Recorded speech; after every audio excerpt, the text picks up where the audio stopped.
Hello friends, smart study with Anil के daily current affairs के इस सेशन में आपका स्वागत है। आज हम बात करेंगे 3 जून 2022 के कुछ महत्वपूर्ण प्रश्नों के बारे में और इन प्रश्नों से संबंधित जितने भी इंपॉर्टेंट फैक्ट्स बन सकते हैं उनके बारे में भी डिस्कस करेंगे। और आज के इस वीडियो की PDF फाइल आप हमारे टेलीग्राम ग्रुप से डाउनलोड कर सकते हैं। टेलीग्राम ग्रुप का लिंक मैंने इस वीडियो के डिस्क्रिप्शन में दे दिया है। तो चलिए शुरू करते हैं आज का सेशन। राष्ट्रपति रामनाथ कोविंद 3 से 6 जून तक किस राज्य के दौरे पर रहेंगे? ऑप्शंस हैं उत्तर प्रदेश, मध्य प्रदेश, आंध्र प्रदेश, हिमाचल प्रदेश। तो इस प्रश्न का सही उत्तर है ऑप्शन ए, उत्तर प्रदेश। 3 जून 2022 को राष्ट्रपति कानपुर देहात में अपने पैतृक गांव परौंख जाएंगे, जहां पर वह एक जनसभा को संबोधित करेंगे। 4 जून 2022 को राष्ट्रपति कानपुर में merchant chamber of Uttar Pradesh के 90वें वर्ष के समारोह को संबोधित करेंगे और उसी दिन गोरखपुर में गीता प्रेस के शताब्दी समारोह में भी भाग लेंगे। 5 जून 2022 को राष्ट्रपति मगहर जाएंगे, जहां पर वे संत कबीरदास जी को श्रद्धा सुमन अर्पित करेंगे और संत कबीर अकादमी और अनुसंधान केंद्र और स्वदेश दर्शन योजना का उद्घाटन करेंगे। राष्ट्रपति महोदय 6 जून 2022 को उत्तर प्रदेश विधानमंडल के विशेष संयुक्त अधिवेशन को भी संबोधित करेंगे। ये हैं राष्ट्रपति रामनाथ कोविंद।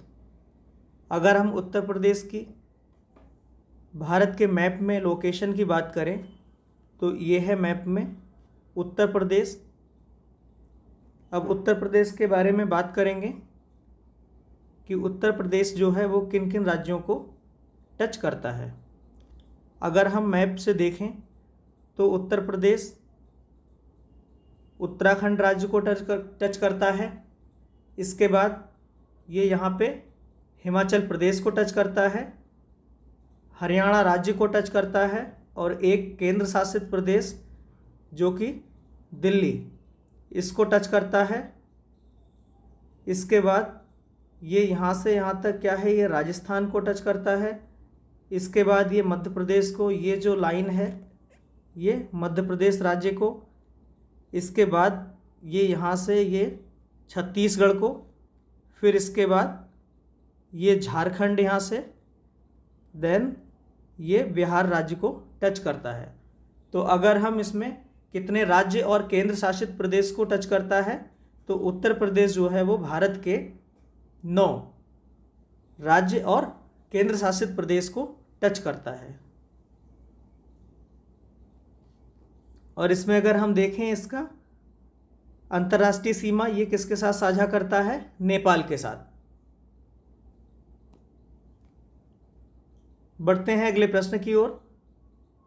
उपराष्ट्रपति श्री एम वेंकैया नायडू किस देश की उच्च स्तरीय यात्रा पर हैं? ऑप्शंस हैं सेनेगल, माली, अल्जीरिया, घाना। तो इस प्रश्न का सही उत्तर है option A, Senegal. Bharat Senegal ने सांस्कृतिक आदान प्रदान, युवा मामलों में सहयोग और अधिकारियों के लिए वीजा मुक्त व्यवस्था से जुड़े 3 समझौता ज्ञापन पर हस्ताक्षर किए हैं। सेनेगल के बारे में अगर हम बात करें तो इसकी जो राजधानी है वो डाकर यानी कि DAKAR राजधानी डाकर है। और इसके वर्तमान राष्ट्रपति कौन है? श्री मैकी सैल हैं और इसके विदेश मंत्री सुश्री ऐसाता टाल साल हैं। ये हैं उपराष्ट्रपति श्री एम वेंकैया नायडू।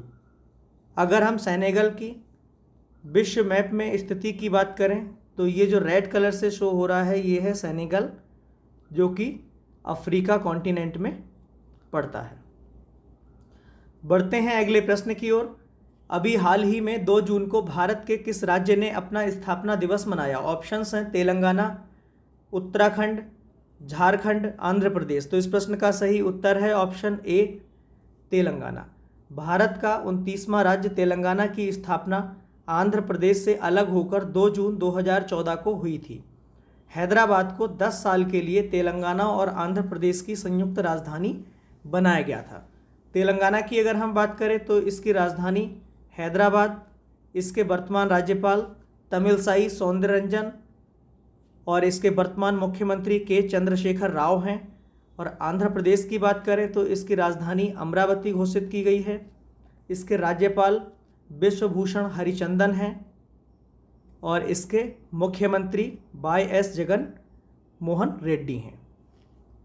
और अगर हम तेलंगाना और आंध्र प्रदेश की भारत के मैप में स्थिति की अगर हम बात करें तो तेलंगाना जो कि आंध्र प्रदेश से अलग हुआ था, इसकी मैप में स्थिति यहाँ पे है।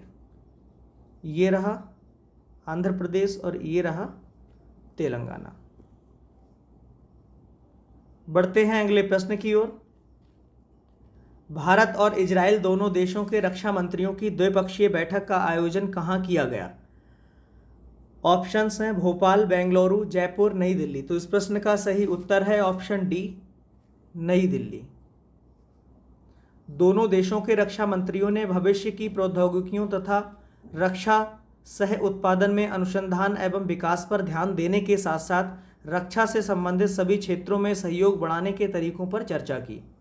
रक्षा सहयोग के मौजूदा ढांचे को और अधिक मजबूत करने के लिए रक्षा सहयोग से संबंधित भारत इजराइल विजन को अपनाया गया। भारत के रक्षा मंत्री कौन हैं? श्री राजनाथ सिंह हैं और इजराइल के रक्षा मंत्री श्री बेंजामिन गैंट्स हैं। और अगर हम इजराइल की विश्व मैप में बात करें इसकी स्थिति की, तो ये रेड कलर से जो दर्शाया गया है ये है इजराइल। इसकी अगर हम जूमिंग इमेज की बात करें, ये जूम इमेज है, ये इजराइल दिखाया गया है। बढ़ते हैं अगले प्रश्न की ओर। ग्रेटर पन्ना लैंडस्केप योजना निम्नलिखित में से किससे संबंधित है? ऑप्शंस हैं पोलावरम विजयवाड़ा लिंक परियोजना, कृष्णा पेन्नार लिंक परियोजना, केन बेतवा लिंक परियोजना, महानदी गोदावरी लिंक परियोजना। तो इस प्रश्न का सही उत्तर है option C, Ken Betwa link परियोजना। इस एकीकृत लैंडस्केप प्रबंधन योजना को भारतीय वन्यजीव संस्थान ने केन बेतवा लिंक परियोजना के संबंध में तैयार की है। एकीकृत लैंडस्केप प्रबंधन योजना में बाघ, गिद्ध और घड़ियाल जैसी प्रमुख प्रजातियों के बेहतर आवास, संरक्षण और प्रबंधन के लिए प्रावधान हैं। इससे मध्य प्रदेश में नौरादेही वन्यजीव अभयारण्य तथा दुर्गावती वन्यजीव अभयारण्य और उत्तर प्रदेश में रानीपुर वन्यजीव अभयारण्य के साथ संपर्क को मजबूत करके इस परिदृश्य में बाघ रखने की क्षमता में वृद्धि होने की उम्मीद है। केन बेतवा लिंक परियोजना ये क्या है? केन बेतवा लिंक परियोजना केंद्र सरकार के द्वारा संचालित नदियों को जोड़ने वाली एक प्रमुख परियोजना है। इस परियोजना से मध्य प्रदेश और उत्तर प्रदेश दोनों राज्यों में फैले बुंदेलखंड क्षेत्र में पानी की कमी की समस्या से निजात पाने में मदद मिलेगी। यहाँ पे अगर हम चित्र के माध्यम से केन बेतवा लिंक परियोजना को देखें तो यहाँ पे ये जो है वो बेतवा रिवर को ये केन रिवर से जोड़ा गया। ये जो रेड कलर से यहाँ पे दिखाया जा रहा है ये केन बेतवा लिंक है, जिसको केन नदी को बेतवा नदी से जोड़ा गया है। इसमें जो बुंदेलखंड वाला क्षेत्र यानी कि झांसी और उसके आसपास का जो एरिया आता है वो बुंदेलखंड वाला क्षेत्र है।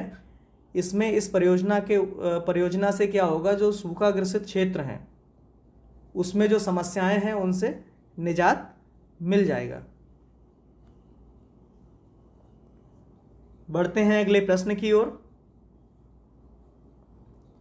हाल ही में किस देश के सुपर कंप्यूटर फ्रंटियर ने दुनिया के सबसे तेज सुपर कंप्यूटर फुगाकू को पीछे छोड़ दिया है?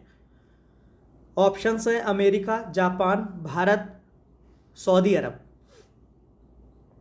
तो इस प्रश्न का सही उत्तर है ऑप्शन ए, अमेरिका। संयुक्त राज्य अमेरिका के द्वारा निर्मित एक सुपर कंप्यूटर फ्रंटियर ने जापान के फुगाकू को पछाड़कर दुनिया का सबसे तेज सुपर कंप्यूटर बन गया है। फ्रंटियर अमेरिका ऊर्जा विभाग के ओक रिज नेशनल लेबोरेटरी के लिए बनाया गया है। ये एक्सा स्केल स्पीड बैरियर को तोड़ने वाला दुनिया का पहला सुपर कंप्यूटर भी बन गया है। परम शिवाय, परम शक्ति, परम ब्रह्मा, परम संगणक सुपर कंप्यूटर ये कहाँ के हैं? भारत के हैं। और सिमॉर्ग नामक सुपर कंप्यूटर ये कहाँ से संबंधित है? ये ईरान का सुपर कंप्यूटर है। ये है अमेरिका का फ्रंटियर सुपर कंप्यूटर। बढ़ते हैं अगले प्रश्न की ओर। राष्ट्रीय सुपर कंप्यूटिंग मिशन के तहत परम अनंत सुपर कंप्यूटर किस आईआईटी में स्थापित किया गया? ऑप्शंस हैं IIT Gandhinagar, IIT Madras, IIT Roorkee, IIT Chennai.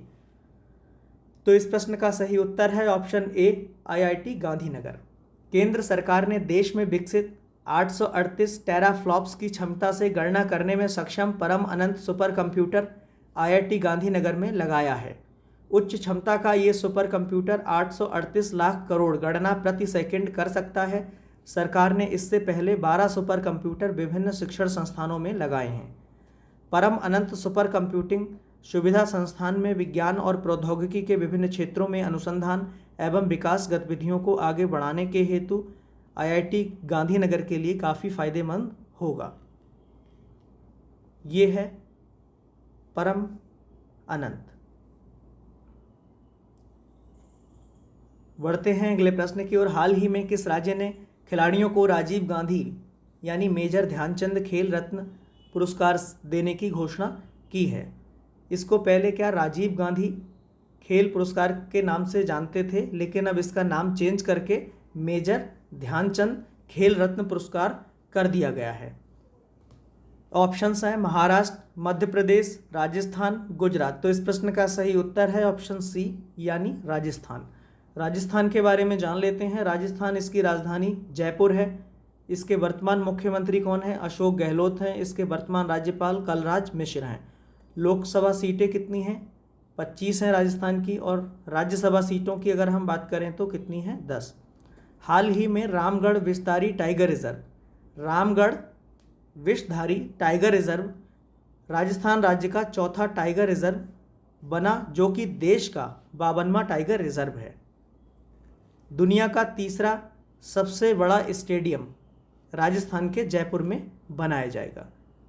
अगर हम राजस्थान राज्य की भारत के मैप में लोकेशन की अगर हम बात करें तो ये जो येलो कलर से दिखाया गया है ये भारत में राजस्थान की स्थिति है। और इसकी जो सीमा है वो किन किन राज्यों से टच करती है इसको देख लेते हैं। यहाँ पे ये पंजाब राज्य से टच कर रही है, यहाँ पे ये हरियाणा राज्य से टच कर रही है, और इसके साथ ही यहाँ पे ये उत्तर प्रदेश राज्य से, और यहाँ पे ये मध्य प्रदेश राज्य से टच कर रही है, और इसके साथ यहाँ पे ये जो सीमा है ये गुजरात राज्य से टच कर रही है। बढ़ते हैं अगले प्रश्न की ओर। हाल ही में राष्ट्रीय सूचना विज्ञान केंद्र एनआईसी का महानिदेशक किसे नियुक्त किया गया है? ऑप्शंस हैं सुमन बेरी, पीके मोहंती, राजेश गेरा, विनय कुमार सक्सेना। तो इस प्रश्न का सही उत्तर है ऑप्शन सी, राजेश गेरा। वरिष्ठ वैज्ञानिक राजेश गेरा को राष्ट्रीय सूचना विज्ञान केंद्र एनआईसी का महानिदेशक नियुक्त किया गया है। राजेश गेरा वर्तमान में एनआईसी के उप महानिदेशक भी हैं। इलेक्ट्रॉनिक्स और सूचना प्रौद्योगिकी मंत्रालय के तहत एनआईसी की जो स्थापना है वो 1976 में की गई थी। इसका जो उद्देश्य था वो क्या था कि केंद्र और राज्य सरकारों को प्रौद्योगिकी संचालित समाधान प्रदान करना। एनआईसी का मुख्यालय कहाँ स्थित है? इसका मुख्यालय नई दिल्ली में है। अगर हाल ही में की गई अन्य नियुक्तियों को अगर हम देखें तो सशस्त्र सीमा बल का महानिदेशक किसे बनाया गया था? एसएल थाओसेन को। नागरिक उड्डयन सुरक्षा ब्यूरो का महानिदेशक जुल्फकार हसन को बनाया गया। भारतीय भूवैज्ञानिक सर्वेक्षण के महानिदेशक कौन बने हैं? Doctor S Raju. और विश्व स्वास्थ्य संगठन के महानिदेशक किसको बनाया गया? Tedros Adhanom Ghebreyesus. ये कौन है? ये हैं राजेश गेरा। बढ़ते हैं अगले प्रश्न की ओर। भारत ने हॉकी एशिया कप में जापान को हराकर निम्न में से कौन सा पदक जीता है? ऑप्शंस हैं रजत पदक, स्वर्ण पदक, कांस्य पदक, इनमें से कोई नहीं। तो इस प्रश्न का सही उत्तर है ऑप्शन सी, कांस्य पदक। तीसरे स्थान के लिए खेले गए मुकाबले में भारत ने जकार्ता में आयोजित किए जा रहे हॉकी एशिया कप में जापान को 1-0 से हराया। फाइनल मुकाबले में साउथ कोरिया ने मलेशिया को 2-1 से हराकर खिताब पर कब्जा कर लिया। इंडोनेशिया की अगर हम बात करें तो इसकी राजधानी है जकार्ता, और इसकी एक नई राजधानी जो है वो बनाई जाएगी, इसका नाम क्या है? नूसंतारा। राष्ट्रपति इसके कौन है? जोको विडोडो, और इसकी जो मुद्रा है वो रुपया। मलक्का जल संधि, ये किससे अलग करती है? मलक्का जल संधि मलेशिया को सुमात्रा द्वीप समूह से अलग करती है। बढ़ते हैं नेक्स्ट। कल एक प्रश्न पूछा गया था जिसका उत्तर आपको कमेंट्स के जरिए बताना था। प्रश्न क्या था? हाल ही में लोकपाल अध्यक्ष का अतिरिक्त प्रभार किसे मिला है? ऑप्शंस थे एस मुंद्रा, राजीव कुमार, सलिल पारेख, प्रदीप कुमार मोहंती। तो इस प्रश्न का सही ऑप्शन क्या था? ऑप्शन डी, यानी प्रदीप कुमार मोहंती इस प्रश्न का सही उत्तर था। बढ़ते हैं नेक्स्ट। आज का सवाल है और आज के इस सवाल का उत्तर आपको कमेंट्स करके बताना है। ऑप्शंस हैं। आज का सवाल क्या है? सवाल सुन लेते हैं। 2021-22 में भारत का शीर्ष चीनी उत्पादक राज्य कौन सा है? ऑप्शंस हैं इसके छत्तीसगढ़, आंध्र प्रदेश, उत्तर प्रदेश, महाराष्ट्र। तो आपको इस प्रश्न का सही उत्तर कमेंट्स करके बताना है। Thanks for watching. अगर आपको आज का वीडियो अच्छा लगा हो तो वीडियो को लाइक करें, कमेंट करें, शेयर करें, और इसके साथ ही अगर आप हमारे चैनल पे नए हैं तो हमारे चैनल को सब्सक्राइब करें और इसके साथ ही बेल आइकन को भी प्रेस करें। धन्यवाद।